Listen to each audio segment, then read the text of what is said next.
কেউ যদি মনে করে এই বীরের জাতির কাছ থেকে তার 1 ইঞ্চি জমি জোর করে দখলে নেবে, এটি কখনো সম্ভব হবে না। বিএনপি মনে করে আমি কাউকে সম্মান করলে সে আমার সম্মান করবে, আমি কারো স্বার্থ সংরক্ষণ করলে সেও আমার স্বার্থ সংরক্ষণ করবে। অঞ্চলের বিষয়টা অন্য কোনো কেউ চর্চা করুক, এটা যখন বলবো তখন আপনারা তো অবশ্যই আপনারা গ্রহণ করতে পারবেন। এতদিন পার্বত্য অঞ্চলে যা কিছু হয়েছে তারপর পিছনে কেউ না কেউ কোনো না কোনো শক্তি ছিল। এটা যারা করেছে তারা জানে, আমরাও জানি, বিশ্ববাসীও জানে।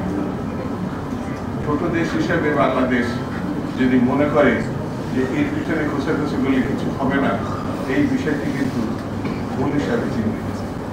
কারণ হচ্ছে আমার কাছে যেটা মনে হয়েছে দক্ষিণ পূর্ব এশিয়ার মধ্যে একমাত্র দেশ যারা সশস্ত্র যুদ্ধে এক সাগর রক্ত দিয়ে বাংলাদেশের স্বাধীনতা মানুষ কেন বলেছেন তিনি ভালো বলতে পারবেন, কিন্তু আমার কাছে মনে হয়েছে বাঙালিরা হচ্ছে এতটা অঞ্চলের বীরের জাতি, এবং সেই বীরের জাতির কারণে ভারত যুদ্ধ করে স্বাধীনতা অর্জন করে। আলোচনার টেবিলে বসে তারা স্বাধীনতা। কেউ যদি মনে করে এই বীরের জাতির কাছ থেকে তার 1 ইঞ্চি জমি জোর করে দখলে নেবে, এটি কখনো সম্ভব হবে না। কেন বলছি? আমরা যা অর্জন করেছি সেটা আমরা সংরক্ষণ করার তাগত সৃষ্টিকর্তা আমাদের দিয়েছে, এটা আমি ব্যক্তিগতভাবে মনে করি।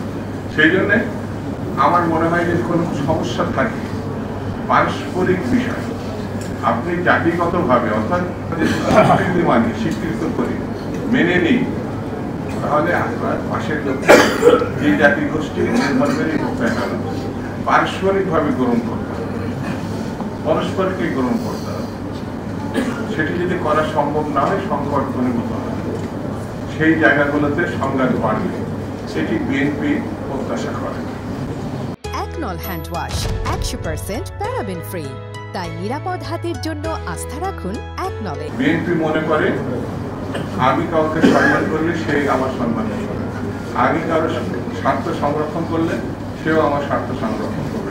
এখানে মুসলিম, খ্রিস্টান, বৌদ্ধ প্রসঙ্গটা আমরা আনছি না এই কারণে যে আমরা সবাই মিলে যুদ্ধ করে বাংলাদেশটাকে অর্জন করেছি।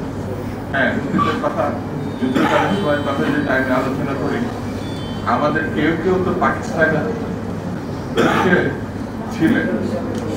আমরা শান্তিপূর্ণভাবে এখানে যে সমস্যাগুলো আছে সেই সমস্যাগুলো মীমাংসা করব, এটি আমাদের বাংলাদেশের স্পিরিট, এটাই বিএনপির স্পিরিট, এটাই অন্যান্য রাজনৈতিক দল যারা ফ্যাসিবাদের বিরোধিতা করেছেন, লড়াই করেছেন, 17 বছর ধরে রক্ত দিয়েছেন, কারাগারে থাকছেন, তাদের স্পিরিট।